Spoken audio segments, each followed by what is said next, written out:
Hello, sir. Thank you for doing that. The defense minister Gallant told you in your meeting that it will take months to defeat Hamas.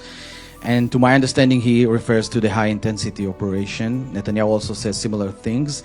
The question is, what will happen if in a few weeks or even 2 months, Israel will say to the United States, we have not finished the job in this high-intensity way, and we need a few more months, maybe 6 months.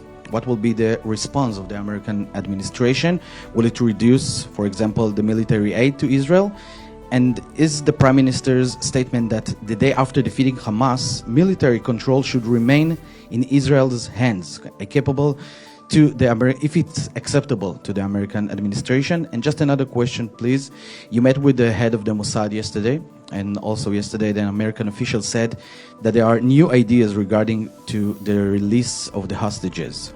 Are you more optimistic about the possibility that we will see soon a new plan to release more hostages? Thank you. I will do my best to answer those multiple questions. You may have to remind me of one or two of them.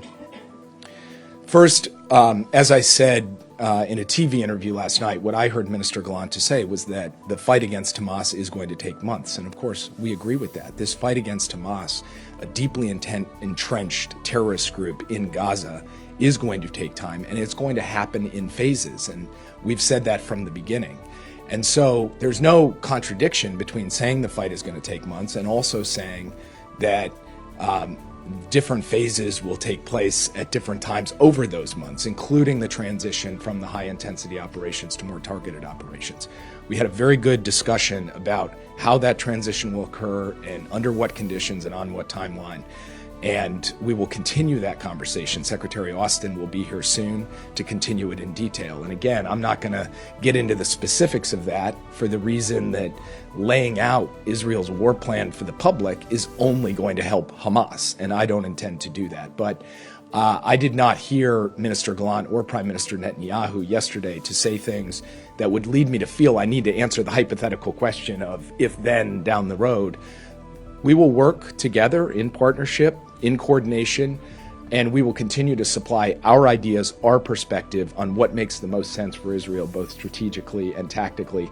And I would also add that from our perspective, distinguishing between innocent Palestinian people on the one hand and Hamas on the other hand is not just a moral question, though it is a moral question because innocent people's lives should be sacred and protected.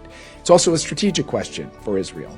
And I think my Israeli counterparts didn't just acknowledge that, they very much indicated that their goal is to try to distinguish between innocent Palestinians and Hamas as we go forward. And we will continue to reiterate both publicly and privately our commitment to the notion that every innocent life should be sacred and should be protected. On the question of what happens in Gaza once the military operations are complete, the Israeli government has indicated that it does not have a long-term plan to occupy Gaza, and that ultimately the control of Gaza, the administration of Gaza, and the security of Gaza has to transition to the Palestinians. Now, the question of how that transition occurs, over what timetable, that is also something that we are having intensive discussions about. But the U.S. position on this is clear.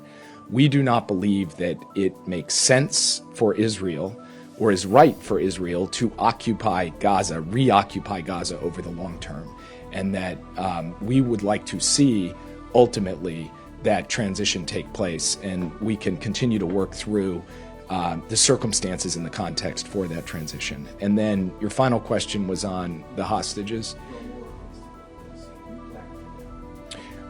Look, here's what I will say. I can't characterize myself as optimistic or pessimistic because, we're talking about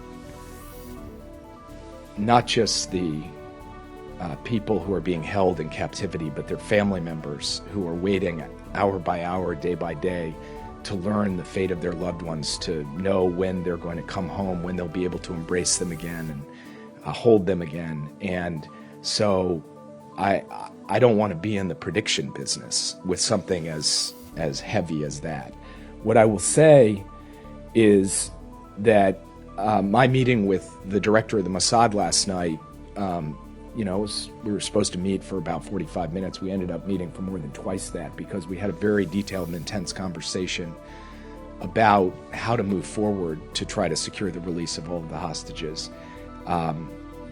Ultimately, that will be something that we have to work in a very sensitive way between the U.S. and Israel, working with Qatar, with Egypt, with other actors. And so I will leave that conversation where it belongs, in those sensitive channels. But I will just say this has seized the attention from the very first day of the President of the United States and every other senior member of his team. And just this week, the President met with the families of the American hostages to reaffirm for them that we're going to do everything in our power, working with our Israeli counterparts to ensure that every hostage comes home safely. And I'll leave it at that for today. Thank you.